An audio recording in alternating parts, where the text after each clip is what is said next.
और मैं धोखा देके तुम्हारी वाह वाह हासिल करके तुम्हें बेवकूफ बना के जाना भी नहीं चाहता। मेरा अपना उसूल है, मैं आईना हूं दिखाऊंगा दाग चेहरे के, जिसे खराब लगे सामने से हट जाए। बहुत गौर से मेरी बात सुने। इतने बड़े मजमे में मैं किसी से हाथ नहीं उठवाना चाहता। आप ऊपर हाथ ना उठाएं, सिर्फ अपने दिल पे सोचें। हम में कितने ऐसे हैं जिन्हें कुरान खोले हुए 8 दिन गुजर गए। हम में कितने ऐसे होंगे जिन्होंने महीनों से कुरान नहीं खोला। कितने ऐसे होंगे जिन्होंने साल भर से कुरान को छुआ तक नहीं। कितने ऐसे भी होंगे जिन्होंने जिंदगी में एक बार भी कुरान खोल के नहीं देखा। क्या ये अफसोस का मकाम नहीं? हम तो इसलिए मदरसे नहीं भेजते बच्चों को, ये जाएगा तो इमाम बनेगा। तुझसे किसने कह दिया ये जाएगा तो सिर्फ इमाम बनेगा? मैं कहता हूं भेज बच्चों को मदरसे, मत बना इमाम, मगर कुरान का कारी बना ले। इतना बच्चों को सिखा कि जब तेरी सांसें गले में अटकती हो, ये किसी के आगे सवाब की भीख ना मांगे। जब तू चीखता हो बिस्तर पे लेट करके, तेरा बेटा किसी गली में जा करके किसी हाफिज को तलाश करके ये ना कहे चल मेरे बाप की रूह नहीं निकल रही है, चंद आयतें पढ़ ले, कम से कम इतना जरूर पढ़ा देना। इधर सांसें अटकना शुरू हो, उधर बेटा यासीन पढ़ना शुरू कर दे। इधर दम निकलना शुरू हो, बेटा रहमान पढ़ना शुरू कर दे। इधर दम न अटक जाए, बेटा सूरह मुल्क पढ़े। कसम खुदा की, कामयाब वो नहीं है जिसने पीछे अपने इंजीनियर छोड़े हैं, कामयाब वो है जिसने अपने पीछे कुरान के कारी छोड़ के।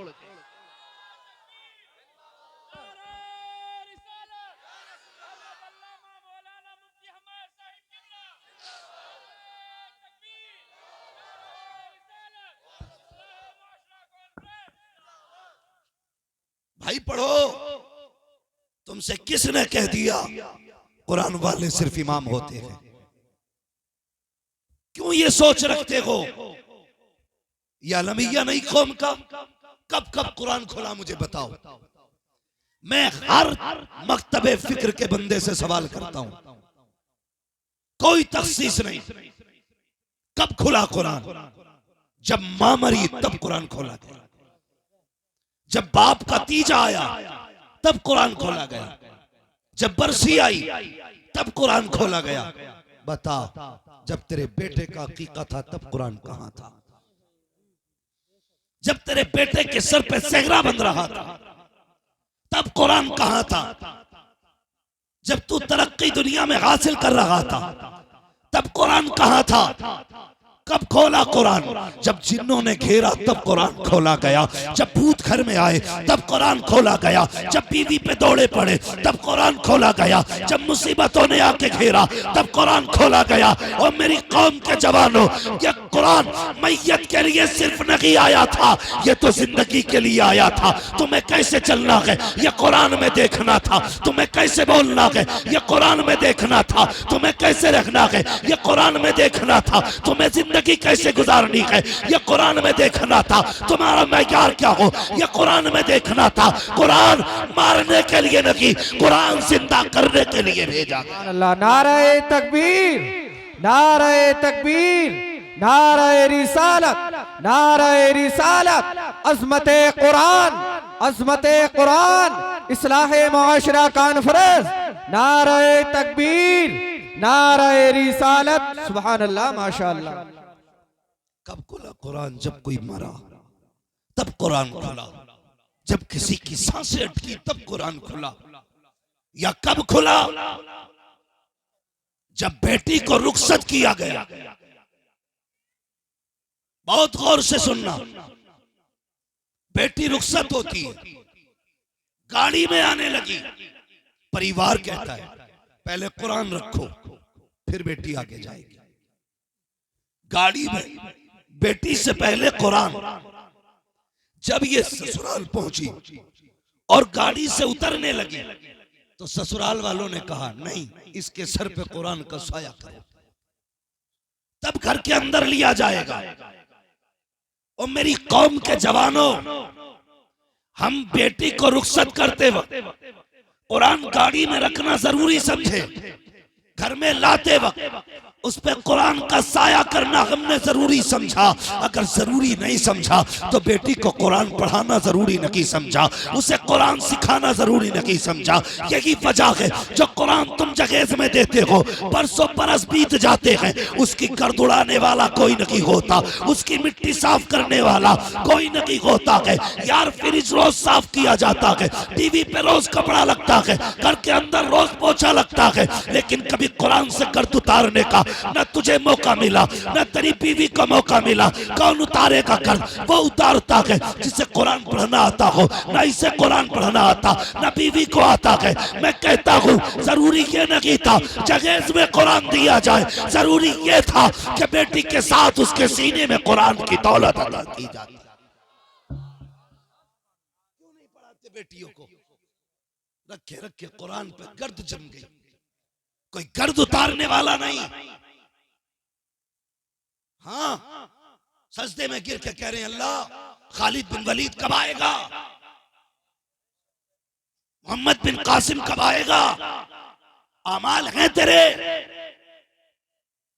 हमारी कंडीशन ये है कि हमारी गोद में मोहम्मद बिन कासिम आ सके, सलाहुद्दीन अय्यूबी आ सके, और जिस घर में एक एक लुकमा हराम का हो वहां सलाहुद्दीन तो क्या रहमत का फरिश्ता नहीं आता। क्या सोच के बैठे हैं हम दुआएं मांगेंगे और अल्लाह तो पहाड़ भेज के पीस देगा लोगों को। ये सोच के बैठे हो। खुदा की कसम याद रखो, अगर चाहते हो कि बेटा सलाहुद्दीन अय्यूबी पैदा हो, बेटा मोहम्मद बिन कासिम हो, तो डीजे में गाने ना बजा, तमाशे करके बहू ना ला, दुनिया को बेटियों का नंगा नाच ना दिखा। अगर तेरे घर के अंदर बेटे के सेहरे पहनने के दिन आएगा, रात को शुक्रिया की 10 रकात नमाज अदा कर। कड़वी लग रही होंगी ना बातें। हमारी कौम में तो सबसे अमीर ही वो है जो सबसे बड़ा गुंडा होता है। हाँ जी, आज किसी शरीफ को गली से गुजार दो, कोई सलाम करने तैयार नहीं। ऐसा सीधा बंदा निकाल दो जिसने जिंदगी में हराम न खाया हो, कभी झूठ ना बोला, वो निकल के जाता है ना तो लोग मुंह करके नहीं देखते। 8 नंबर के डकैत को गली से निकालो। हाँ, जिसकी अंटी में हमेशा रहता हो उसे निकाल।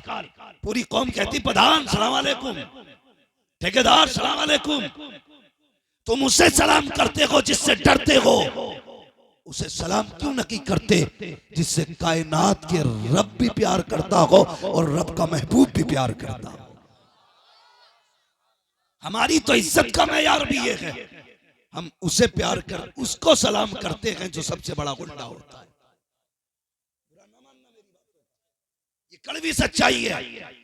दौलत दी तो अकड़ गया।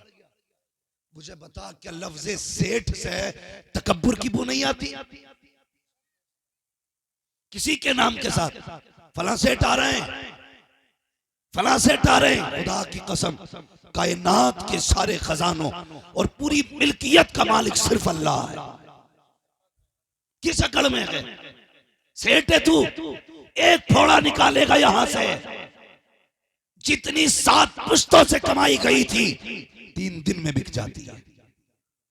सेठ है तू, अमीर है तू, दौलत वाला है, इज्जत वाला है। नहीं, खुदा की कसम दौलतों का मालिक भी वो है, इज्जतों का मालिक भी वो है। घमंड न किया कर। बड़े अच्छे अच्छों की अकड़ निकाल दी उसने, और ऐसी निकाली कि कोई पानी पिलाने वाला नसीब नहीं हुआ, नहीं हो सका। आज डीजे बजता गैरत होती है, हमें शर्म आती है। एक होता है इनफरादी गुनाह, एक होता है इज्तिमाई गुनाह। इनफरादी कर रहे हैं आप, उसकी मार आप पे पड़ेगी। जो इज्तिमाई आप करते हैं, खुद तो करते हैं, दूसरों को भी शामिल करते हैं। यार किस किस का बोझ उठाएगा तू? किस किस का बोझ उठाएगा? अल्लाह ने सिर्फ इतना पूछ लिया, बताइए अंगूठी कहां से लाया था, हिसाब नहीं दे पाएगा। उसने पूछ लिया ये कहां से खरीदी थी, ये पगड़ी, ये जुब्बे, ये साफे कहां के थे, हम इसका हिसाब नहीं दे पाएंगे। तो जो तूने इकट्ठा करके बेटी को नचा के दुनिया को दिखाया, तू कहता मेरी बेटी नहीं नाची, वो तो किराए पे लाई गई थी। यार पूछ किसी नाचने वाली से, वो अपनी खुशी से नाचने आई है या भूख उसको यहाँ तक लेके आई है, मजबूरी ने उसे नाचने पे मजबूर किया है, और तुम नाच के करके कहते हो मेरी बेटी नहीं थी, ये तो दूसरे की लाई गई थी, पैसे लेके गई है तब नाच के गई है। खुदा की इज्जत की कसम खा के कहता हूँ लोगों, अगर ये सोचते हो ये मेरी बेटी न थी, अगर मजबूरी में तुमने किसी की बेटी को नचाया, खुदा उस वक्त तक मौत नहीं देगा जब तक तेरी बेटी को जमाने के आगे जलील नहीं कर दे। क्यों नहीं डरते अल्लाह से? कितने बड़े प्रधान हो तुम, कितने बड़े ठेकेदार हो तुम, तुम्हारी जिम्मेदारी जेब में रख देगा 2 मिनट में।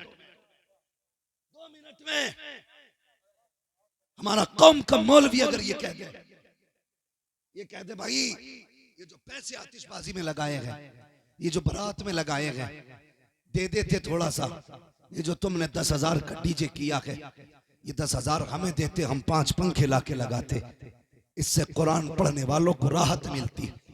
तो कहते हैं मौलवी तो दांती डाले रहते, हाँ बस ये तो ये चाहते हमें मिल जाए, इनका कोई फायदा नहीं, उसमें इनका कोई फायदा नहीं है, उसमें आपका फायदा है, उसमें आपका फायदा है। लेकिन हजरत जी औरतें भी कम नहीं है, 7 दिन पहले से ढोल बजना शुरू होता है, 7 दिन पहले से ताबड़तोड़ चल रही है। इससे रमजान में कहती तरावी पढ़ ले, तो कह रही थी टांगों से खड़ा ही ना हुआ जाता। 7 दिन हो गए ढोलक बज रहा, 3 घंटे खड़े होकर देखती है, उंगली में दर्द नहीं, बुढ़ापे में ठुमके लगा रही है, कमर में दर्द